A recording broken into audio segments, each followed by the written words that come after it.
All right, fantastic. Matt Lee, hello. We are live, my friend, and I'm tickled to bits to have Matt on, ladies and gentlemen. You know why? Because number one, I know and love Matt. Number two, he's got an epic beard. But number three, he saved my day today. So I had a calendaring snafu with a colleague of mine, and he wasn't able to attend.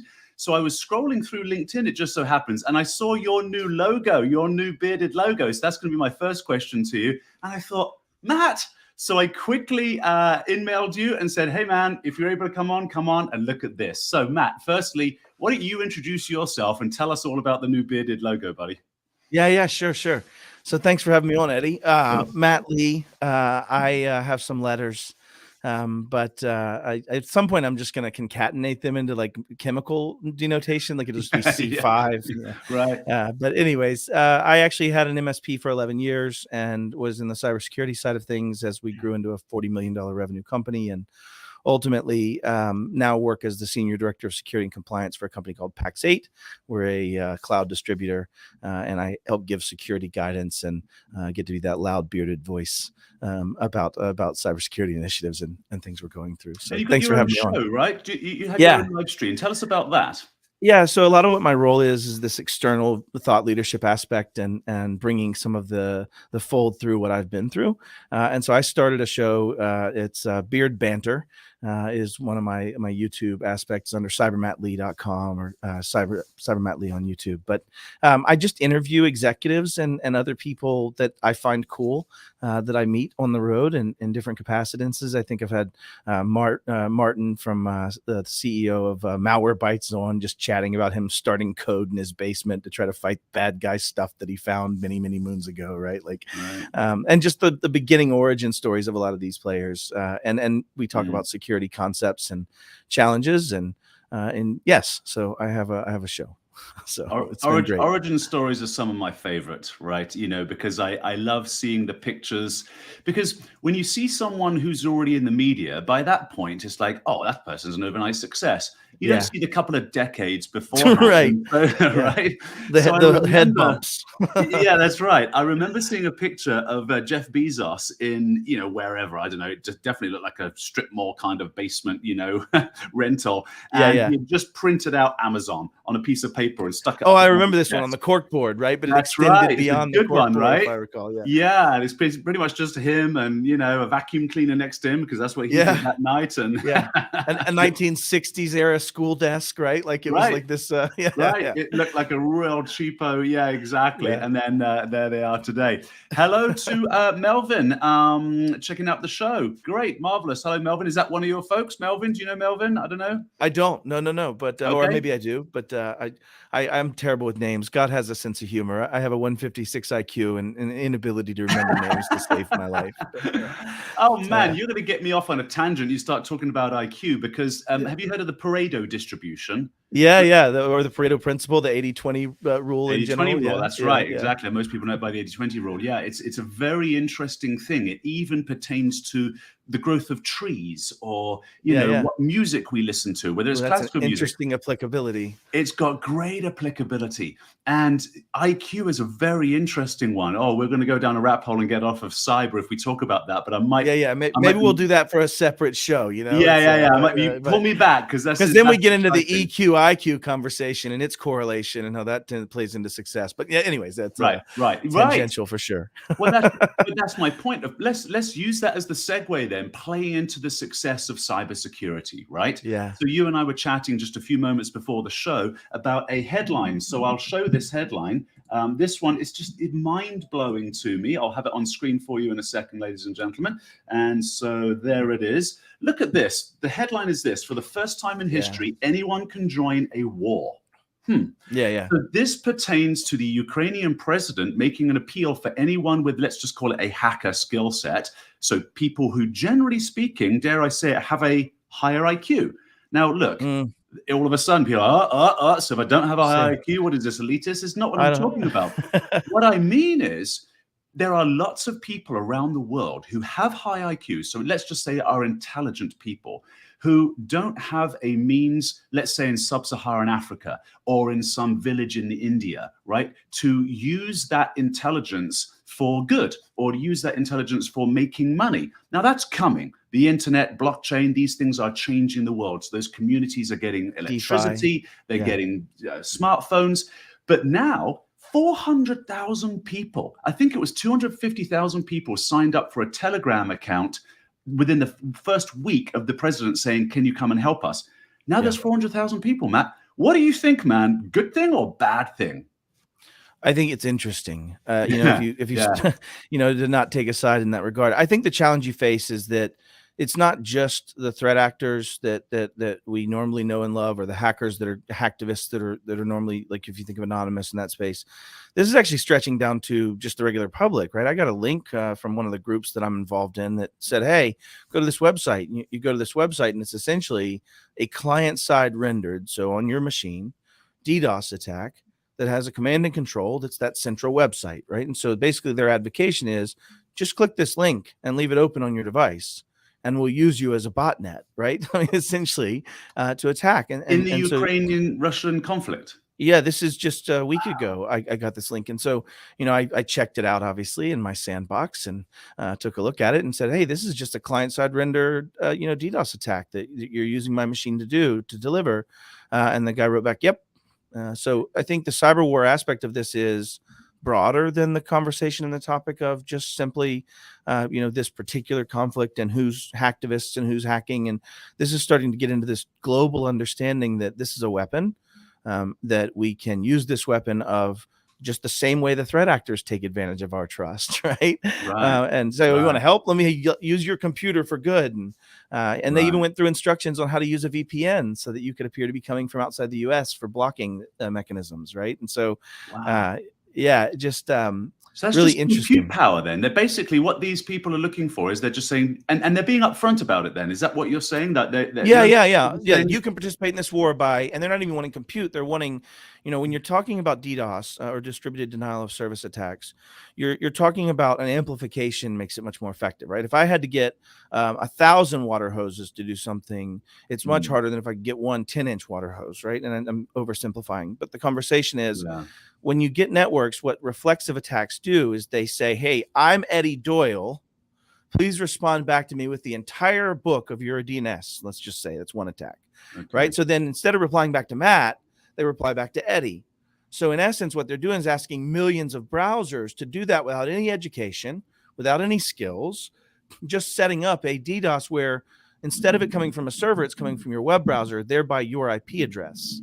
And if it's coming from your IP address, it's now creating a separate line of this attack for that fake Eddie to receive. And fake Eddie is the Russian government or this site or this infrastructure or whatever it may be.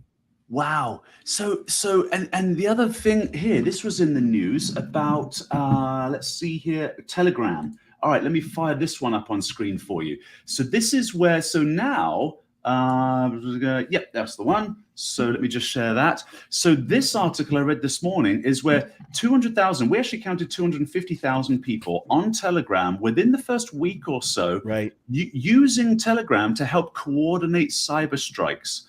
So, okay, I like what you said, that it was interesting. I find it interesting too. It's a tough one, right? This is new territory for us. Yeah. So upside and downside. Downside, listen, it's going to be a mess.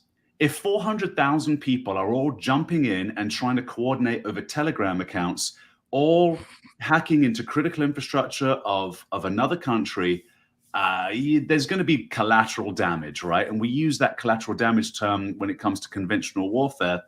And there'll be much more collateral damage of people getting hurt in conventional warfare, but that line is being blurred in cyber warfare. So for sure. And the other part is, it's so difficult to dig through this stuff and find out what is ultimately truthful and also what real targets are. Going back to the conventional warfare, I saw a headline over the weekend on, U.S. military vets heading over to Ukraine to, stand in the fight. And it's like, and it was a rah-rah, good for these guys. Yeah, but there's also a 19-year-old Russian soldier out there who probably doesn't want to be in the Ukraine, I mean, I'm not saying we shouldn't push back threat actors like Putin. To be sure, this is not good, right? I can declare that easily, but there is always a cost to this stuff. And with 400,000 people doing keystrokes from the comfort of their own rooms, being removed from the actual conflict on the ground, I say be careful. There you go. That was well, and a lot of this, like early on, a lot of the Telegram groups that were spawning up, let's just say allegedly, a lot of the groups that were spawning up, there were a lot of threat actors taking advantage of the situation. You know, a lot of security researchers and hackers and hacktivists and people that I call friends that have much more skill than I, right? So I'm much more of a blue team guy than red. But you know, when you start getting into those capabilities, they're juicy targets, right? If nothing else, but for a crown and a jewel. And so there was a lot of like taking advantage of citizens that aren't very educated getting involved in these things, right? There's a lot of surface area, if you will, for a lot of the people that are getting in keyboard warrioring without any OPSEC capabilities, without any ability to hide who they are, without any ability to understand where it crosses from this private Telegram to my other assets, or this one link that's going to get me the piece I need that's really malware, or, you know, those type of things, and exposing information about yourself. Like, there's just, I just think be careful is probably a fair and accurate description, Eddie. If nothing else, but just for that personal, direct one-to-one. You know, there was I can't remember what the recent example was, but there was a gentleman that got an email or a picture mailed of his family with the red X's on their heads, and just said, "Hey, I know who you are," off of a cyber incident, right? Well, imagine when that is a concerted nation state player or activist in the nation state player kind of supported space that's now taking a little bit of a grudge towards these humans that have maybe, you know, kind of not in war, saying arm's lengthwise, we are delivering payloads like this. Like, at some point you have to have attribution capabilities and say, hey, listen, this is war. Like, here, I don't know. We're in uncharted territories around when does cyber war become an all-out act of war? Right. Yeah. And I think that when people are sitting in the comfort of their own armchairs and being detached from the potential devastation that they might cause through a cyber attack on, let's say, critical infrastructure, they might not realize that, when you hurt somebody, they're going to come back and hurt you too. So that's right? And probably have better capabilities at same, you know. So, and if I was the Russian GRU, I would be spoofing all of this, and I'd be getting all these 400,000 people working for me. 100%. You know, pretending, right? You know, just pretending that, obfuscating the fact that, you know, you're in Russia. Little art of war. Art of war conversation there, right? Like the art of war conversation. It's Sun Tzu. Is that what you said? Yeah. That's right. Exactly. Deception. Right. Yeah. Right. 100%. Yeah. Fantastic. Yeah. And in that instance, I mean, I haven't really kicked that thought around, but in reality, if you were a loud enough person with enough basis, you could direct someone at something that might not be the infrastructure they think they're attacking. That's what I meant. So, beautiful. Yeah. You put that very succinctly. Well, and then it leads to this, right? So the Splinternet. All right. So is this going to happen now? Splinternet. I love the Splinternet, my friend. Oh, it's great. So when I first saw, you know, that Facebook and a few other companies had decided, and again, this is uncharted territories. These are companies like Facebook, for example, that withdrew all of their services from Russia. And I think a whole bunch of, I think Twitter's out. Also, actually, Cogent Communications, which is one of the largest backbones, right? Actually, you're MSP guy. So Cogent Communications, they run a big backbone across the Atlantic. Is that right? It says I understood it from the news articles, but I'm no more read in than you. Yeah. Right. So by shutting off, and it's let's get avenue this article. I want to make sure I get it right before I get into this. Well, and while you're looking that up, like Russia planned this. I mean, if you look at, you know, what, 4 or 5 years ago, they did their test of actually pulling from all the BGP routes and pulling themselves back into internal only routing, and, you know, as a country separated from the internet, you know, to kind of summarize. They've tested this, you know, so it's interesting to talk about it this way, in the sense that it seems like Russia has been preparing for this need at some point, is what it would feel like. So I would imagine they would be smart. They are smart, and I would imagine they've anticipated this. So look, for instance, United States-based Cogent Communications, one of the world's largest internet backbone providers, has cut Russia off from its infrastructure for carrying internet traffic around the world. Okay, so explain to me, though, we've got a backbone. So that is just basically gigantic pipe, right? And that pipe goes to Russia and around the world, and that's how they get onto the internet, correct, Matt? Since you're Well, an MSP guy, and then does that mean they're cut off from all? There must be other big backbones. Yeah. So think about it this way: a non-MSP, just understanding of how networks work, right? So think of it this way: you have roads, right? Your city street could maybe handle 150 cars an hour. Your highway could handle 1,000,000 cars an hour. Your interstate could handle, and these are all made up numbers, so don't beat me up in the comments. But the point is that you have these different flow capabilities. That's the first part of how we get data around. The second part is that, let's say you cut off one of those. Let's say the highway is no longer accessible. What does your GPS do for you? Right. Or It reroutes you Yeah, into a different flow capable, maybe, that's not able to support that load, but it still gets the traffic there eventually, right? This is the point I'm trying to make, is that Gotcha.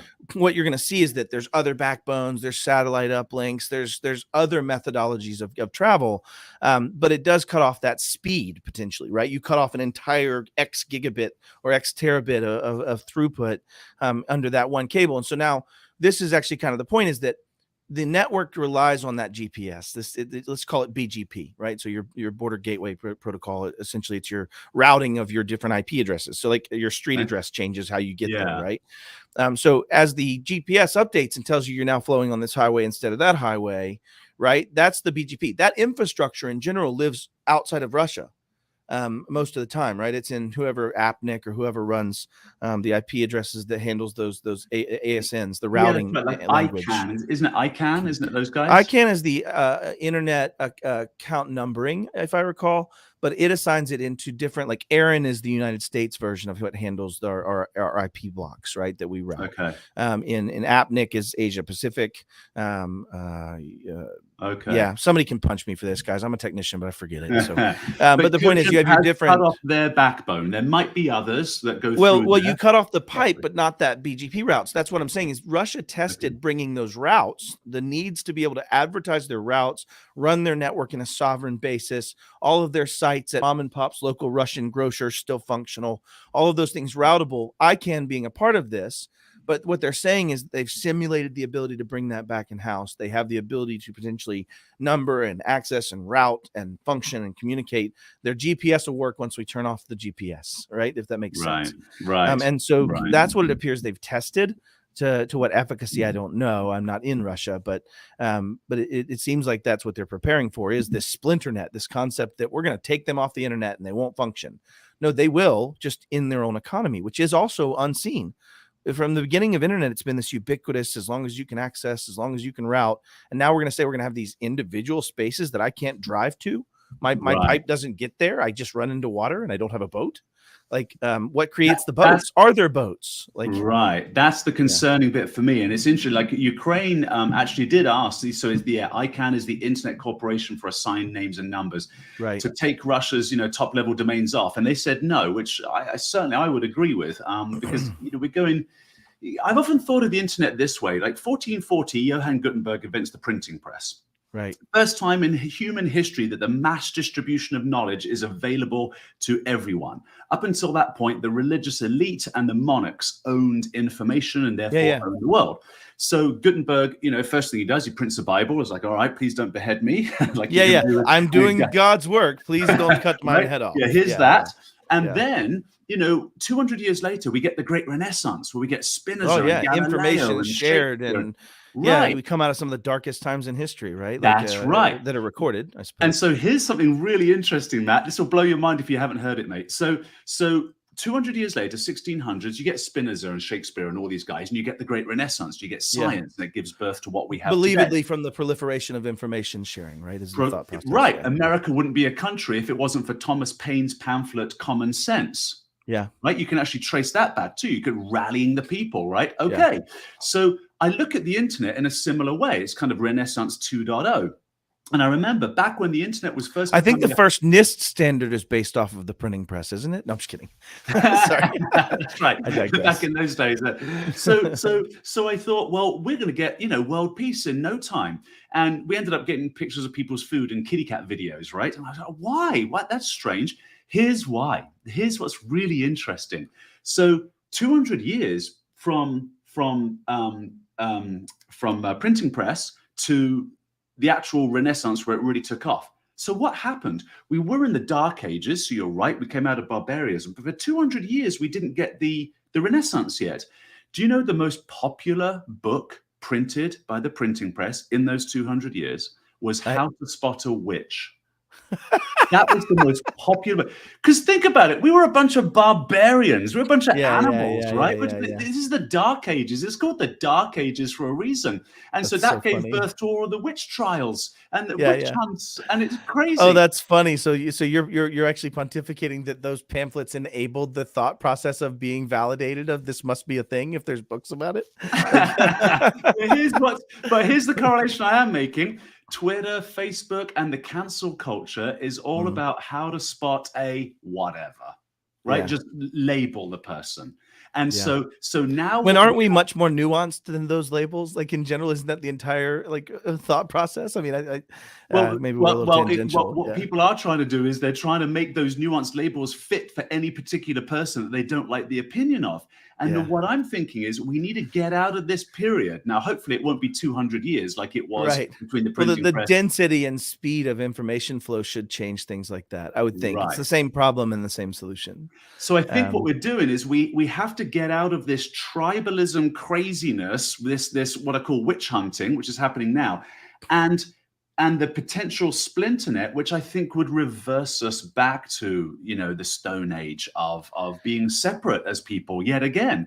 Because in 2015, here's a great discovery.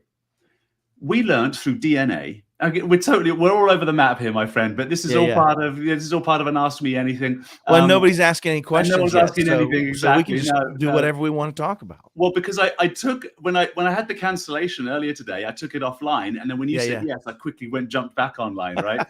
Anyway, there we are. So it'll live in the archive forever, and people will comment there. That's all right.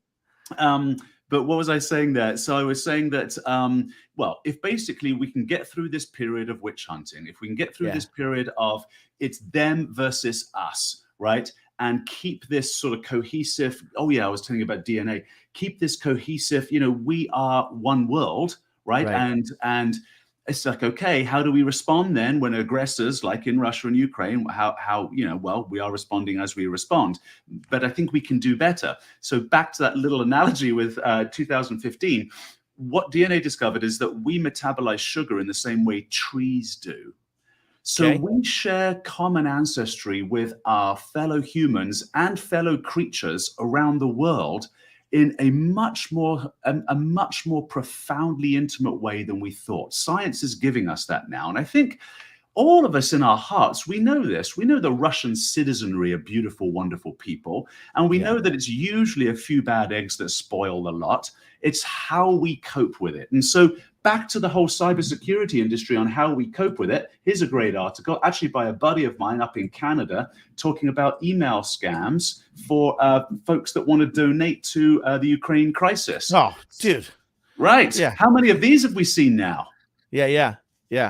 It's every time you have something this massive, right? Like the one of the cool ones I saw during COVID was they were standing up this pop up and go COVID testing tents, and they were just gathering PHI, just literally manually grassroots gathering PHI, throwing the test in the trash and driving on to the next one. Like, wow, it blows my mind. But yeah, anytime you have something created where the histrionics are large, there's a lot of polarism on it, or you think about it a lot, people are talking about it a lot in the same way. You start running into situations where people are going to make money off of it, and that's really the reality of it, right? So one of the easiest ways, I mean, this is low hanging fruit, but for people who perhaps aren't in the cyber industry like Matt and I are, what my buddy here Rob Falzon, shout out to Rob in Toronto, is saying that is often fake domains are part of it. And so definitely, here's the habit you should get into, folks. If you are dealing with money, right, always double check domains, everything. Yeah. Just be extra vigilant when it comes to anything with money involved. And if you're smart, you'll start getting things in place, technical or otherwise controls that start to say, if this domain was created 3 days ago, like, let's just not go there. Now, how's somebody going to know that if the domain is, so how does a person There's a lot of tools that do that, though, is my point. Like, I think as you're cool. starting to get into that, like whenever you start getting, what do I use? There's a free, it's not easy to use, but Cloudflare does a free Teams product if you're just a regular human. And it'll say, hey, listen, don't let me go to any domains DNS wise that are created in the last X, or don't let me go to new domains, or don't let me go to unproven domains. So there's a lot of that kind of stuff that helps, because the problem is, like, visually, IRON scales looks like LRON scales. There is no delineation, a capital I and a lowercase l are almost identical visually. Right. Right. And so when you get into that, that's the tough part. They use visual tricks to get the words back and take advantage of some dyslexia problems, right? Like, so if you just leave that type of stuff to machine learning, leave that type of stuff to hard set rules, it's easier. Because you can go look it up. I mean, I get a new text message on my phone, and it was from USPStracking.com, right? And so I always do my research on it. I go sandbox it with Joe Sandbox, and then I go pull it up, and it just basically has been created 3 days ago by an internet privacy service in South Africa. And you're like, this is definitely the way USPS would do business. I definitely, but to a layperson, you need to take it out systemically, right? You need to find tool sets that just do that automatically for you. Would be the way I would do it. Here's another great tip for people that are working in the Department of Finance. Forget the reply button on your email. Just don't use forward, and then type in the known trusted email address of the person that you've been dealing with for the last 10 years. I mean, that would eliminate the challenge is, and I know that's pragmatic advice, and I know I'm being a little nitpicky. The challenge is what a lot of threat actors do when they compromise Sally's email the first time. So this person sending you an email is they set up a sister domain. So LRON scales instead of IRON scales, right? Or whatever you want to use for that. And they set up forwarding rules in the primary email box so that when I do email you, you don't get the email. It forwards over to the LRON scales domain where I'm sitting and waiting. Right. So a lot of the threat. So once they compromise, they set it up so that even that forwarding pragmatism doesn't help very much. What I would say to add to that is really have compensating, human controls, phone call, a separate line of communication that you store, right? And so if it's really sensitive, especially if they're asking you to, all of a sudden change your wire instructions for your next $1 million payment, or right, like send gift cards to your CEO, or right. There's so much information in what you've just said. How do we get people to tabletop this so that it builds it into their DNA, into their neuroplasticity, right? Because like listening to us now, it's like, oh, I should do that. And that's probably as far as it would go. Yep. Which is sad. And it's not a critique of people not, getting on with it. It's human nature. There's too much stuff to do. And this just seems so technically kind of challenging. So how do we build a tabletop exercise into the daily routine of the people who are being targeted and are potentially, let's say, responsible for the company's money, so you could really bankrupt the company? What are your thoughts around that, Nate? Yeah, you hit the nail on the head for me. There's a lot of simulation stuff. Like KnowBe4 does a great job. There's tons of different players out there that do a good job of like delivering that experience where you get that email, maybe not the social manipulation massively, but it's not a tabletop, right? It's either pass or fail, and it's very personal, but it's also not often supported well. One of the failures, segue real quick. One of the failures I see a lot is that people focus on the negative side of those tests when they are doing them instead of the positive, right? There's a social proof kind of conversation that comes into play, right? Where, there's this concept in the 80s that if you dropped a human that spoke the same language as everyone, but was from a different culture into a culture, they would immediately start doing things that others do, right? It's this social proof, the need to be in this, in coherence with the others around you. And so instead of focusing on the negative, you'd say, man, Eddie, you guys did so great. None of you guys failed this test. It's so amazing. I'm so proud of the 80% that passed. The 20% that failed, go, damn, I want to be on that group. Right. Like that's not the way it works out. But aside from that, the point is, I think tabletopping this type of an experience where you come up with a way to simulate the CEO's account actually sending an email that is validatable to the CEO, asking for a Apple gift card purchase, and put it on your corporate card, you're okay, and then email me back, where it's simulated, where you're actually just asking it so that you can hopefully force the financial control that says, if you get an email like this, you need to reach out directly to that human or someone up your line and chain of command and make it their responsibility, right? And those kind of things, similar to an outside one. But if you simulated through that and actually said, and you brought the manager in to say, yeah, go buy the gift cards and all that, and then the CEO goes, I didn't ask for those. Like, that horrifying moment would be so catalyzing and crystallizing, right? Like, wouldn't it now? That's right. That's right. Yeah. So what you're saying is, I like this, a more favorable tabletop would, because you're right. Look, I mean, I've seen all these phishing exercises. Some of them are amazing, right? They're great videos, great teaching, right? And then you get the phishing exercise. That's cool. But I'm not seeing it change. I still see the same 20% of people, or 20% of people, rather, not the same, clicking on bad links. So I'm not actually seeing it move the needle. Okay, so I mean, the first time you almost dropped your baby, you got steadier hands afterwards, right? Like, sure. That's right, exactly.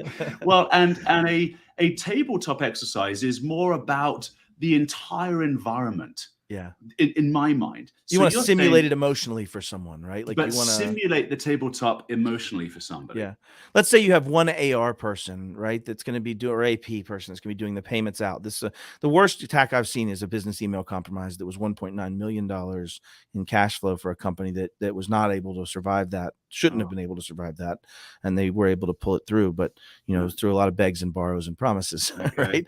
But the way that happens is if you found that AP person and just as the CEO wrote an email in somewhat broken English asking for these gift cards, please send me a pictures on this cell phone number, you'd simulate the CEO being compromised, right? So you now can't validate links. You can't trust the trusted sources there. It's definitely that CEO, right? And if you did that and had Sally be requested to do that, or have Sally be requested to do some action, and then have Sally then bring something that requires Sally or John or whoever it is, I don't mean, be exclusive or inclusive, but, have those people bring that to the CEO and say, hey, I just got this done that you asked me to get done.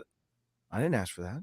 Like that 3 seconds, that 5 seconds during that time of that just horror, and you could take it as long as you wanted. I would recommend not, right? But I'm going to lose my job. I've failed, right? I gosh, this is stupid. I should have seen this. Like, even that moment dawns on you, and gosh, I knew this was too good. Like, why would I, right? And so, like, if you did that and then just took that as a cost and educated that one employee, and then just took it and said, hey, okay, this is good. I'm teasing. It was us. I wanted to walk you through a tabletop simulation so that you could have this as an understanding of what they're going to try to do if they compromise my account, if they try to pretend to be me from an outside source that we try to protect from. But either way, they're after the money. And so we have to stop it right there where the money is, where that transaction happens. And I think simulating that, tabletops are great, like always. I love watching, we were at CSA, my CISO and I, at like an executive meeting, small group meeting, and Starbucks led a tabletop exercise. And this was a mix of executives. This wasn't just security executives. There were CEOs in the room. There were chief legal people in the room. And it was so cool to watch as we walked through this very simulated kind of very expansive attack on a large enterprise infrastructure start to unfold in this example. Watching the CEO ask, how quick can I get? And then turning him and say, no, you got to talk to the attorney. This is attorney time right now. You got to bring like this just freaking understanding of how bad it gets. And even though this is just a moment in chaos, if you've ever really been through this world, right? Like, I've been in 60 some odd different incidents. So like, when you start getting into that world, like, it gets a little bit easier. You're not as emotional, but in the beginning, it's extremely emotional. It's PTSD level. Like, it's traumatic stress. Like, but yeah, anyways, I think tabletops and any type of thought exercises that simulate the world, that put you in that kind of experience are awesome. Well, and repetition, right? To change neuroplasticity, change behavior. Because you're right, that first visceral response from here's your gift card to the CEO, and I didn't order that. That would be so shocking for the poor soul. So that's good, because that gives a very it gives you reference material, right? Like, it's in there as reference material. Exactly. Yeah. And then somehow to repeat that activity on a macro level on a daily basis, I'd have to say, because, so just like 5 minutes a day, if you could get that kind of system in play, so that keeps people constantly, forget the reply button or whatever it might be. But But of course, the CEO isn't going to want people to be doing cyber training for, No, I think the much longer every inoculation day. lasts longer than that. I think that the inoculation of that is actually, when it's that visceral type reaction, lasts longer and creates lasting effects on people. I've seen people that literally still go to me and go, "Hey, Matt, you didn't catch me on this one. I haven't administered their testing stuff for at all for years, right? But they still are so Nice. proud when they succeed." And so I think if you can combine that with the positive side of this and this attribution, I think we've put so much focus on repetition and less focus on efficacy. And I think if we could get more focus on efficacy to the business objective, we wouldn't have to focus as much on repetition, right? Like I, as a cybersecurity professional, I live this and I breathe it, but I'm also always thinking about that. And I'm always remembering that event. Like what drove me was $1 million loss for us through an acquisition, through a cyber actor that's just been arrested.